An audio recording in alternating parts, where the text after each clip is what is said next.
ওকে, আমরা আজকে দেখব যে মিনিমাম স্পিনিং ট্রি কিভাবে প্রিমস অ্যালগরিদমের সাহায্যে বের করা যায়।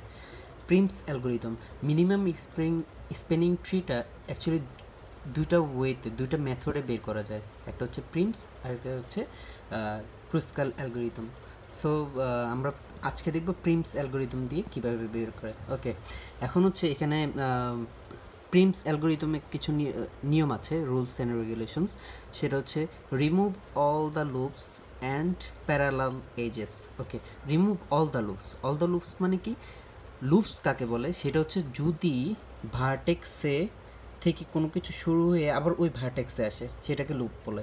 যেরকম এখানে শুধু একটাই লুপস আছে, অ্যাপ মানে ইনপুট যেখান থেকে আউটপুট আবার সেখানে, তাহলে সেটাকে রিমুভ করতে হবে। রিমুভ করতে হলে তাহলে কী করতে হবে? আমরা হচ্ছে রিমুভ করে দিলাম, তার মানে এখানে লুপ শেষ। আর হচ্ছে অ্যান্ড প্যারালেলি এজেস বলতে কি? এখানে হচ্ছে যে বি থেকে ডিতে গেছে, আবার ডি থেকে বিতে আসছে, এটা হচ্ছে একটা প্যারালেলি। ঠিক আছে, যেরকম এখান থেকে কিন্তু এখানে কিন্তু আর কোনোটা প্যারালাল নাই। সো প্যারালেলটা রিমুভ করার জন্য কি করতে হবে? এখানে তো একটা একটা হচ্ছে ওয়েট হচ্ছে 8 আর একটার ওয়েট হচ্ছে 6। সো যেটা হচ্ছে মিনিমাম সেটাকে রাখবো আর অন্যটা ডিলিট করে দিব। তাহলে এখানে এই এসটাও ডিলিট হয়ে গেছে। তাহলে এখন হচ্ছে যে আমাদের ডিলিট, এখন হচ্ছে আমাদের কাজ শুরু হবে। ওকে, এটাই রুলস ছিল। আচ্ছা, এটা একটা গ্রাফ। আমরা জানি গ্রাফ কি বৈশিষ্ট্য বহন করে, সেটা হচ্ছে আ গ্রাফ কন্টেইনস ভার্টেক্সেস অ্যান্ড এজেস। ওকে, আর ওকে, আর একটা স্প্রিংটি কি কন্টেইন করে? গ্রাফ, ভার্টেক্সেস অ্যান্ড এজেস, সেটা একটু পরে আমি দেখাচ্ছি কি স্পিনিং ট্রিটা কি কন্টেইন করে। ওকে, এটার একটা নিয়ম হচ্ছে যে কোনো একটা প্রিমস অ্যালগরিদম যে কোনো একটা রুট ধরে নিতে পারি। তাহলে আমি একটা এ কে ধরে নিলাম। আচ্ছা, রুট নোট। এখন এ থেকে কোথায় কোথায় যায়? 7 কস্ট, মিনিমাম কস্ট নিতে হবে। 7 পে বিতে যাচ্ছে, 8 পে সিতে যাচ্ছে। তার মানে আলটিমেটলি আমরা কোনটা নিব? 7 যেহেতু ছোট। ওকে, তাহলে 7 পে কোথায় যাবে? বিতে যাবে। ওকে, এখন বি থেকে কোথায় কোথায় যেতে পারছে? বি থেকে 6 কস্টে ডিতে যায়, বি থেকে 3 কস্টে সিতে যাচ্ছে। এখন আমরা যে বিতে চলে আসছি, তার মানে এটা না যে বি থেকেই কোথায় যাচ্ছে সেটা দেখব। আমরা দেখব যে টোটাল কতটা বাকি ছিল। এর এখানে কিন্তু এ থেকে যে সিতে যাওয়া যেত 8 কস্টে, সেটাও বাকি ছিল। তার মানে কোনটা কোনটা কম্পেয়ার করব? 8, 3 অ্যান্ড 6, এই তিনটার মধ্যে কোনটা সবচেয়ে কম? 3 কস্ট। তাহলে বি থেকে কোথায় যাবে? সিতে যাবে 3 কস্ট পেয়ে। ওকে, এখন হচ্ছে বি থেকে কিন্তু ডিতে যাওয়া যায় 6 কস্টে, বি থেকে সিতে আমরা চলে আসছি, তার মানে এইটা কাজ হয়ে গেছে। এ থেকে সিতে আসা যায় 8 কস্টে, সি থেকে ডিতে যাওয়া যায় 4 কস্টে, সি থেকে ইতে যাওয়া যায় 3 কস্টে। এখন আমরা আলটিমেটলি বুঝতেই পারছি যে 8, 6, 4, 3 এই কয়টা বাকি আছে, এই কয়টার মধ্যে সবচেয়ে কম কোনটা? 3। তাহলে সি থেকে আমরা যেতে পারি, সি থেকে আমরা ইতে যাচ্ছি কত কস্টে? 3 কস্টে। ওকে, এখন হচ্ছে ইতে চলে আসলাম। ই থেকে দেখতে পাচ্ছি যে ই থেকে হচ্ছে আমার ডিতে যেতে পারতেছি 2 কস্টে, ই থেকে 2 কস্টে এফে যেতে পারতেছি। আবার হচ্ছে এখানে এ থেকে সি তো আসা যাচ্ছে, বা সি তো অলরেডি আমরা নিয়ে নিছি, সো সিটা কনসিডার করলাম না। কিন্তু সি থেকে আবার ডিতে 4 কস্টে যাইতে পারতেছি। তার মানে এই ডিতে কত কত কস্টে? বি থেকে যেতে পারতেছি 6 কস্টে, সি থেকে যেতে পারতেছি 4 কস্টে, ই থেকে যেতে পারতেছি 2 কস্টে। তার মানে আবার এখানে ই থেকে এফেও যেতে পারতেছি কয় কস্টে? 2 কস্টে। সো আলটিমেটলি আমরা কী করতে পারি যে আমরা যে কোনো একটা, এখন মিনিমাম এখানে এই দুইটা 2 কস্টে ই থেকে ডিতে যাওয়া যাচ্ছে, 2 কস্টে আবার ই থেকে এফে যাওয়া যাচ্ছে। তার মানে এই দুইটার যে কোনো একটা নিলে হবে, যে কোনো, যেহেতু মিনিমাম এই 2, তাহলে মিনিমাম 2 যেহেতু দুইটা একই সেম ডিজিট, সো যে কোনোটাই জেলি হবে। সো আমরা ধরে নিলাম যে আমরা এফে যাচ্ছি, 2 কস্টে এফ। ওকে, এখন এফে এলাম।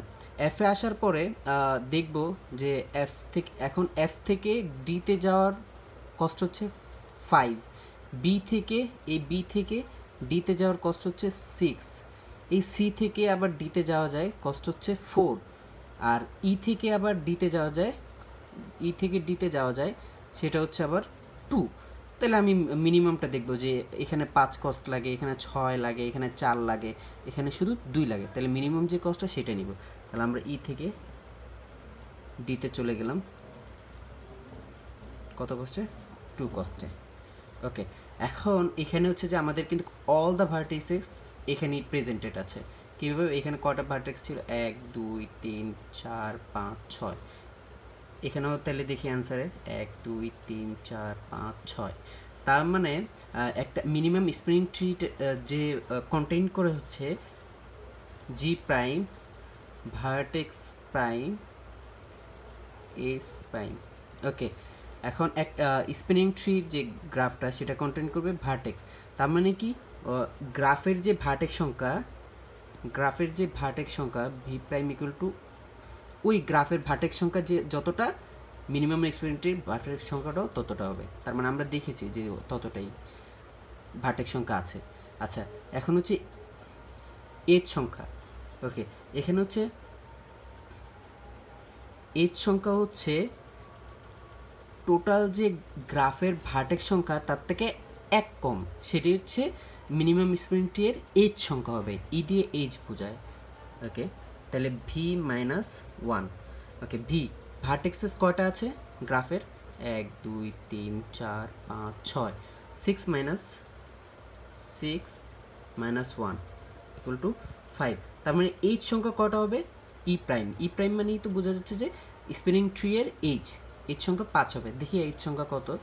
1 2 3 4 5।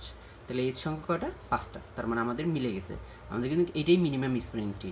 ওকে, কস্ট যদি আমরা কাউন্ট করি,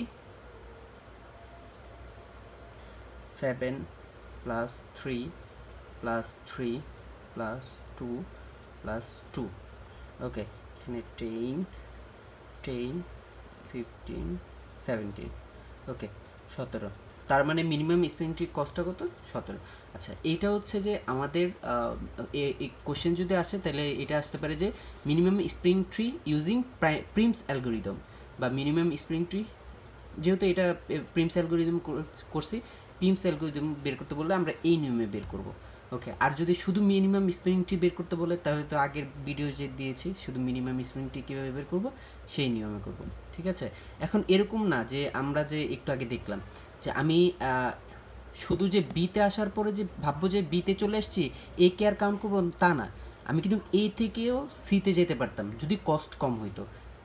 আমি যখন দেখছি যে বি থেকে সিতে যেতে কস্ট লাগে মাত্র 3, এ থেকে সিতে যেতে কস্ট লাগে 8, তার মানে মিনিমামটা যেটা সেই দিক দিয়ে আমরা বি থেকে সিতে আসছি। এই জন্য এ থেকে এখানে যদি কস্টটা কম হতো, এখানে যদি 2 হইতো, তাহলে আমরা এ থেকে সিতে আসতাম, ব্যাপারটা এরকম হইতো। ওকে, তাহলে এখানে যদি আমরা ধরি যে লাইক, ওকে আরেকটু দেখা দিই যাতে করে কনফিউশনটা না থাকে। ব্যাপারটা এরকমও হইতে পারতো যে এ 7b 1c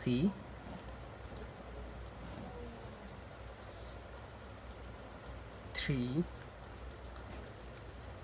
3e 4f d2 b7। ওকে, এটা যদি থাকতো গ্রাফটা, তাহলে দেখেন আলটিমেটলি আমি কী করতে পারতাম? প্রিমস অ্যালগোরিদম ইউজ করে এ থেকে আমরা কোথায় যেতে পারি? এ থেকে এখন দেখেন কোথায় যাব, আপনারাই বলেন। 7 আর 1-এর মধ্যে সবচেয়ে কম কোনটা কস্ট? 1। তাহলে আমি এ থেকে কি বিতে যাব? না, আমি হচ্ছে এ থেকে সিতে যাব 1 কস্ট পেয়ে। দেখেন ও একই গ্রাফ, কিন্তু একই গ্রাফ, বাট ডিফারেন্সটা কোথায় দেখছেন? যেটার কস্ট কম সেখানেই যাবে সে। ওকে, এখন সিতে আসলো, সিতে আসছে মানে যে সিতে আসছে মানে এখানে যদি আমি 9 দিয়ে দেই, এটা যদি 10 দিয়ে দেই কস্ট, এখন দেখেন সিতে আসছে মানে যে সি থেকে এখন যে আমার এফে যেতে কস্ট লাগে, আমি দেখব সি থেকে এফে যেতে 10 লাগে, সি থেকে বিতে যেতে 9 লাগে, বাট দেখেন এই থেকে কিন্তু যেতে অবশ্যই কত লাগে, অনলি 7 কস্ট লাগে। তার মানে আমি দেখব যে অনলি 7 কস্ট দিয়ে আমি এ থেকে যাব বিতে, আমি সি থেকে কিন্তু একেবারে বিতে আসিনি, কারণ আমার কস্ট হচ্ছে এগুলো বেশি। তাহলে যে কোনো রুটের এই সবগুলোই কনসিডার করব, যেগুলো বাকি থাকবে সবগুলোর কস্টের মধ্যে যেটা মিনিমাম সেইখান থেকে আমরা ওইটা যাব। ওকে, বিতে আসলাম এখন, বিতে এখন বি থেকে আমরা দেখতেছি ডিতে যাওয়া যায় 7 কস্টে, বি থেকে সিতে যাওয়া যায় 9 কস্টে, আর সি থেকে এফ এ ইতে যাওয়া যায় 10 কস্টে। তাহলে অবশ্যই আমরা বি থেকে ডিতে যাব, বি থেকে ডিতে যাব। ওকে, এখন বি থেকে ডিতে আসলাম 7 কস্টে। এখন সি থেকে এফে যাওয়া যায়, ডি থেকে এফে যাওয়া যায়, এখানে 5 কস্ট দিয়ে দিই, ডি থেকে ইতে যাওয়া যায় 2 কস্টে, আর ডি থেকে এফে যাওয়া যায় 5 কস্টে অবশ্যই, আর সি থেকে ইতে আসা যায় 10 কস্টে।